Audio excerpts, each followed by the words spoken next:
Ένα πολλές ώρες στο Λευκό Οίκο στην γιορτή για την εθνική ανεξαρτησία της Ελλάδας. 203 χρόνια γιορτάστηκαν και στην Ουάσιγκτον παρουσία του Τζο Μπάιντεν. Λοιπόν, αυτά στα χαλαρά. Πάμε στα σοβαρά τώρα, κυρίες και κύριοι, γιατί αυτά στις ΗΠΑ, μίλια μακριά. Εμείς εδώ αυτό που προσπαθούμε να καταλάβουμε είναι τι ακριβώς συνέβη. Κάποιοι μπορείτε να πείτε ότι έχετε καταλάβει τι ακριβώς συνέβη ή δεν συνέβη, τέλος πάντων, με αυτή την τραγωδία έξω από αστυνομικό τμήμα εδώ στους Αγίους των Αργύρους. Είδατε και τον κύριο Τιμοσθένη Πάκο. Τον ευχαριστούμε πάρα πολύ.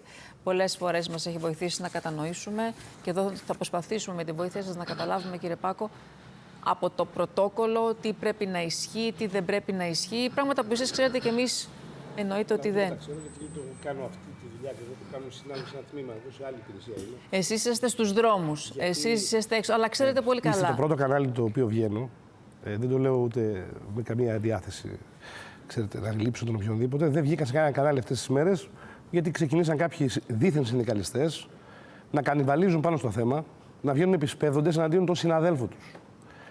Όποιος νομίζει ότι μπορούσε να τα κάνει καλύτερα από αυτούς, να βάλει τη στολή του και να μην τη βάζει μόνο για να βγάζει φωτογραφίες στις πορείες και να πάει να δουλέψει.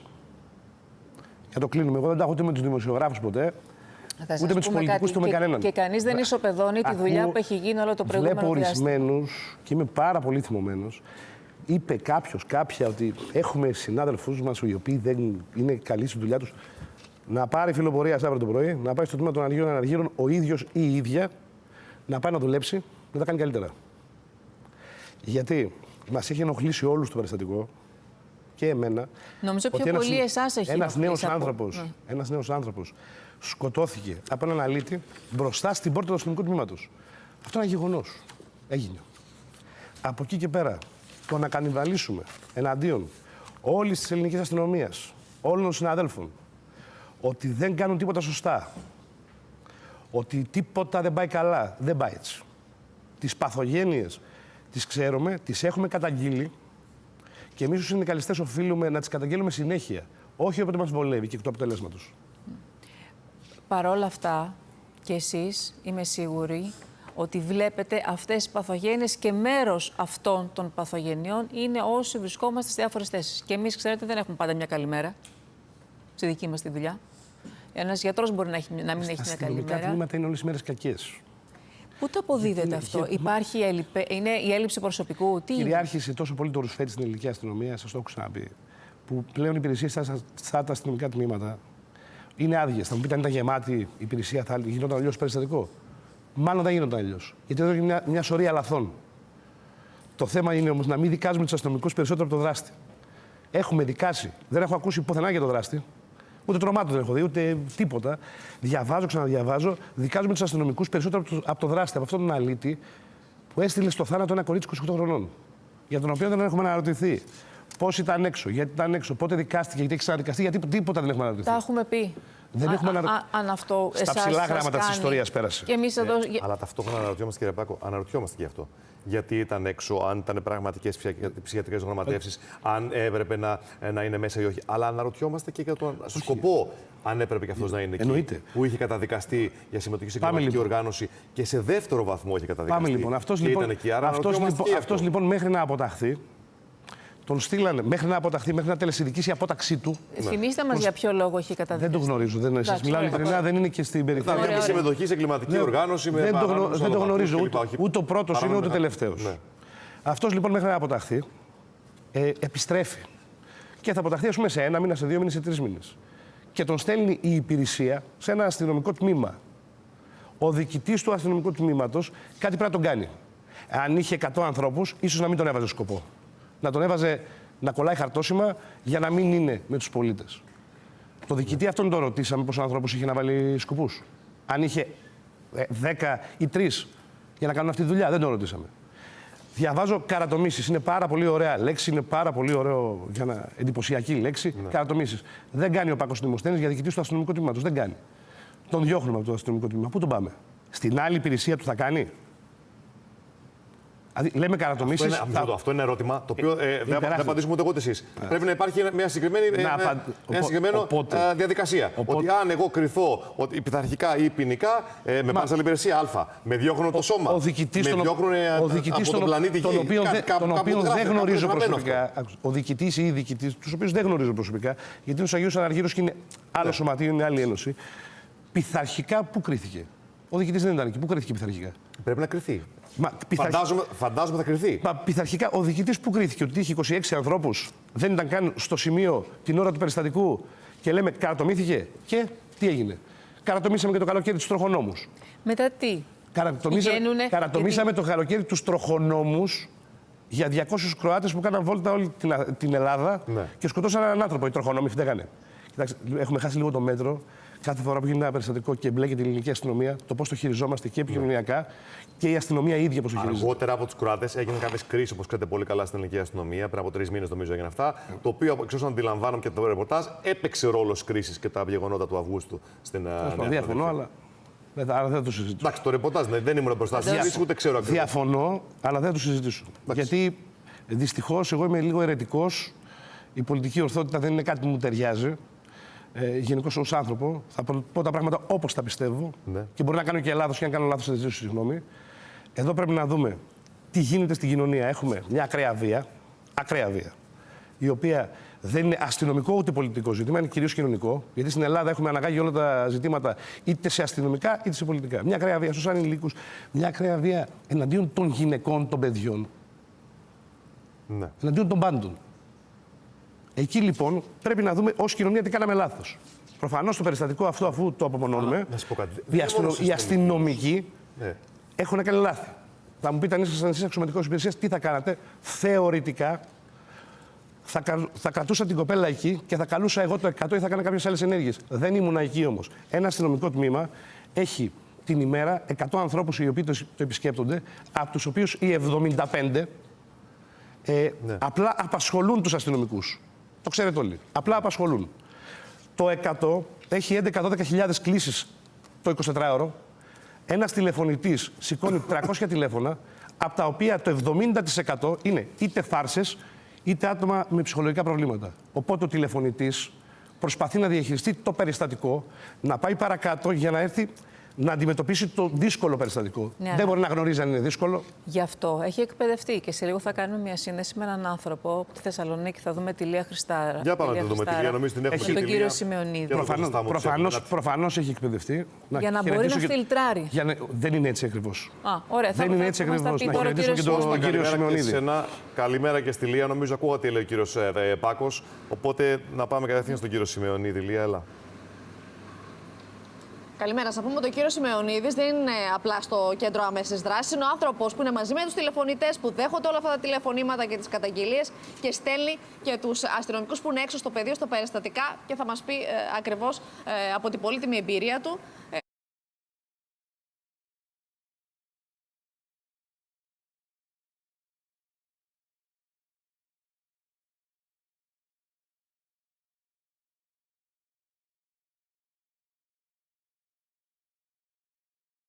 Αν πήγαν όλα καλά ή ποια ήταν τα λάθη σε όλη αυτή την αλληλουχία των γεγονότων που οδήγησαν στη φρικτή δολοφονία, κύριε Σημεωνίδη. Καλημέρα. Γεια σας. Επιτέλους, έστω και μετά από 5 ημέρες, στα κανάλια η αστυνομία εκπροσωπήθηκε από έναν άνθρωπο ο οποίος πραγματικά γνωρίζει το αντικείμενο, ο οποίος πραγματικά είναι στο πεζοδρόμιο, έχει λόγο, έχει γνώση του αντικειμένου και μπορεί να πει κάποια πράγματα για τους Έλληνες αστυνομικούς και για την ελληνική αστυνομία. Είμαι χαρούμενος που έχετε μαζί σας τον Πάκο τον Δημοσθένη, που είναι ο συγκεκριμένος άνθρωπος που αναφέρω, που τιμάει την ελληνική αστυνομία με την παρουσία του και στην εργασία, αλλά και ως εκπρόσωπος αυτής. Γιατί έχω δει όλες αυτές τις ημέρες, με κάλυψε πλήρως ο Δημοσθένης, έχω δει αυτές τις ημέρες το μηδενισμό και τον ισοπεδωτισμό της αστυνομίας σε τέτοιο σημείο που εγώ μετά από 30 τόσα χρόνια στην αστυνομία έχω στεναχωρηθεί πάρα πολύ. Δεν νιώθω άχρηστος. Δεν νιώθω άχρηστος. Ίσα-ίσα είμαι πολύ περήφανος που υπηρετώ σε αυτή την υπηρεσία. Είμαι πολύ περήφανος για αυτά που έχω κάνει 30 χρόνια. Κύριε Σημεωνίδη, Αυτά αφορούν σε εσάς, το δικό σας το έργο. Εδώ θέλουμε να δούμε λίγο κάποια γεγονότα με όλο το σεβασμό. Να τελειώσω λίγο, σας παρακαλώ. Ξέρετε πώς σας εκτιμώ και τον χρόνο σας και εσάς. Ναι, αλλά και δεν μπορεί απαντάτε σε πράγματα που δεν είπαμε. Δεν αμφισβητήσαμε δηλαδή ποτέ την ελληνική αστυνομία σε όλο της. λάθη να μας... Αφήστε, ξέρουμε πολύ καλά τι ακούσαμε αυτές τις μέρες. Πάρα πολύ καλά. Και δεν έχουμε κανένα λόγο ούτε να τα τραγικοποιούμε, ούτε να τα μεγαλοποιούμε. Ξέρουμε πολύ καλά τι ακούσαμε. Απλά, και δεν κύριε εννοώ Σημεωνίδη, φυσικά εσάς. Την εκτίμηση που τρέχω για την εκπομπή σας και για το κανάλι σας δεν έχει καμία σχέση με αυτά. Στο συγκεκριμένο ήταν το θέμα ότι δεν ήταν ένας αστυνομικός. Και πάλι ξαναλέω, χωρίς προφανώς το να χαρακτηρίζει το σύνολο αστυνομικών. Ήταν ένας στο τηλεφωνικό κέντρο που δεν τα πήγε και τόσο καλά. Είμαι πολύ Διαφωνώ. Εγώ διαφωνώ. Αν εξαιρέσουμε την χαζή έκφραση με το ταξί. Ναι, δεν ηρωνεύεις τα που σε ζωή μου. Καταρχάς, έχουμε ακούσει όλοι το ηχητικό. Αν αφαιρέσουμε αυτό με το ταξί, αυτή τη χαζή φράση, όλα τα υπόλοιπα ήταν βάσει του πρωτοκόλλου. Έκανε μια χαρά διαχείριση. Όποιος πει ότι δεν έκανε μια χαρά διαχείριση, μάλλον δεν ξέρει τη δουλειά ή δεν έχει κάτσει εκεί. Το να το κρίνει ο πολίτης, εδώ το κρίνουν αστυνομικοί. Ναι. Ένας άνθρωπος που παίρνει 300 τηλέφωνα το 8ωρο, που το 75% είναι φάρσες. Οι άλλοι παίρνουν και βρίζουν, απασχολούν. Έχουμε βγάλει μια ανακοίνωση στις 4 Δεκεμβρίου να γίνει καμπάνια για το 100. Ναι. Το 100 είναι αριθμός έκτακτης ανάγκης. Και όχι για να παίρνει ο καθένας να λέει τα ισοψυχά του. Έκτακτης ανάγκης. Γιατί μπορεί να παίρνω εγώ και να κάνω φάρσα και εσείς για ληστεία. Οπότε να μπορεί να γίνει κάτι άλλο. Ουδέποτε διεκπεραιώθηκε αυτή η πρόταση. Τους την έχουμε στείλει να γίνει κάτι άλλο. Αυτός ο άνθρωπος λοιπόν έχει διαχειριστεί τουλάχιστον σε μια εβδομάδα 1000 ανθρώπους οι οποίοι παίρνουν, βρίζουν, έχουν ψυχολογικά προβλήματα. Οπότε προσπαθεί να διαχειριστεί ήπια το περιστατικό. Αυτό καταλαβαίνουμε. Οπότε διαφωνώ απόλυτα. Πάμε λοιπόν στον κύριο Σημεωνίδη, γιατί εμείς δεν ξέρουμε. Εσείς από τον τρόπο ό,τι έχει διαρρεύσει αυτή τη στιγμή από τα ηχητικά ντοκουμέντα, με εξαίρεση αυτό που είπε και ο κύριος Πάκος, αυτό το περιπολικό δεν είναι ταξί. Θεωρείτε ότι έκανε σωστή διαχείριση της κατάστασης? Και εσείς, για να το πω πολύ απλά, κάτι αντίστοιχο θα κάνατε? Καταρχάς να πω κάτι, ο τηλεφωνητής δεν πρόλαβε να το διαχειριστεί το περιστατικό. Ο τηλεφωνητής εκείνη την ώρα, από όσο καταλαβαίνω και από όσο βλέπω, είναι στη διαδικασία συμπλήρωσης κάρτας η οποία θα σταλεί στον εκφωνητή για να το διαχειριστεί. Κατά τη διάρκεια της συνομιλίας, εγώ βλέπω ότι το θύμα δυστυχώς εκείνη την ώρα είναι και βαδίζει ήρεμα με το φίλο της, έχει εφησυχαστεί κατά κάποιο τρόπο, νιώθει μια ασφάλεια στη συγκεκριμένη χρονική στιγμή, μιλάει ήρεμα προς τον τηλεφωνητή, το ύφος της και οι κουβέντες της δεν προσδίδουν άτομο που είναι σε πανικό ή ταραχή και το συμβάν, ο συνάδελφος δεν πρόλαβε την κάρτα να συμπληρώσει. Όταν έγινε η επίθεση από τον αδίστακτο, αυτό που είπε και ο Δήμος, ότι ακόμα δεν ξέρουμε ποιος είναι και για τον οποίο ήδη εχθές έχει κυκλοφορήσει πια ότι ζητάει ψυχιατρική πραγματογνωμοσύνη. Αυτό είναι η υπερασπιστική του γραμμή. Αυτό είναι η υπερασπιστική του γραμμή. Ένα λεπτό. Γιατί αυτή τη στιγμή εγώ καταλαβαίνω ότι μας λέτε το εξής, και εσείς κύριε Πάκο και εσείς κύριε Σημεωνίδη. Επειδή αυτή η γυναίκα είχε την αξιοπρέπεια να μιλάει ήρεμα, να ζητάει βοήθεια, αλλά να μιλάει ήρεμα και να μην ουρλιάζει. Προσέξτε. Κρίνεται λάθος χειρισμός από τη δική της περίπτωση. Αυτό τώρα συζητάμε. Γιατί αν συζητάμε αυτό, επιτρέψτε μου και οι δύο, με όλο το σεβασμό που σας έχω για το έργο σας, σας εκτιμώ βαθιά, ότι μου λέτε ότι επειδή ήταν ήρεμη και έλεγε βεβαίως θα ήθελα και ήταν ευγενική. Κυρία Βίδου, δεν είπε αυτό. Είστε σε λάθος δρόμο. Δεν είπε αυτό ο Σημεωνίδης. Μην το συνεχίζετε, είστε σε λάθος δρόμο. Πείτε μας λοιπόν, τι εννοείτε? Ότι έκανε καλά τη δουλειά του εκφωνητής, λέτε? Ότι ο τηλεφωνητής, προσέξτε, τι θέλω να πω, αν θέλουμε να πάρουμε πραγματικά στοιχεία. Το πρόβλημα για το θύμα, για την Κυριακή, ήταν στο σπίτι της. Αυτό μας κατήγγειλε και αυτό ενημερώνει και τον τηλεφωνητή. Κατήγγειλε ότι έξω από το σπίτι την παρακολουθούσε, ήταν εκεί και ότι στο παρελθόν την είχε βιάσει, τον είχε κατηγορήσει για βίαιες συμπεριφορές. Δεν το είπε αυτό στον τηλεφωνητή, έχετε δίκιο. Το είχε πει πιο πριν. Δεν το είπε, έχετε δίκιο. Και ο τηλεφωνητής δεν μπορεί να ξέρει. Άποψη δική μου είναι ότι ο τηλεφωνητής όσο πρόλαβε εκτός από την ηλίθια φράση στο περιπολικό δεν είναι ταξί, το οποίο δεν λέγεται σε πολίτη στο τηλέφωνο, όποιος πολίτης και να είναι και να παίρνει τηλέφωνο, κατά τα λοιπά προσπάθησε να ακολουθήσει το πρωτόκολλο που κάνουν οι τηλεφωνητές. Αυτό προσπάθησε να κάνει. Ωραία, γιατί τώρα έτσι όπως πάει η συζήτηση είναι σαν να επιρρύπτουμε ευθύνες στον τηλεφωνητή. Και δεν είναι αυτή η πρόθεσή μας. Δεν επιρρύπτουμε ευθύνες ότι εκείνος φταίει. Γιατί όντως την ώρα που έκανε την κλήση και κατέγραφε τα στοιχεία. Να σκεφτούμε λίγο. Δολοφονήθηκε η γυναίκα. Με συγχωρείς. Και να σκεφτούμε και λίγο πόσα έχουν υποθεί και την ψυχολογική κατάσταση και των ανθρώπων αυτών, οι οποίοι δεν γνωρίζω εάν στο σπίτι τους το βράδυ θεωρούν τον εαυτό τους ουσιαστικά υπεύθυνο για τη δολοφονία. Πρέπει να σκεφτούμε και την ψυχολογική κατάσταση των ανθρώπων αυτών. Εγώ σκέφτομαι την ψυχολογική κατάσταση των γονιών. Τους έχουν εξευτελίσει προφανώς.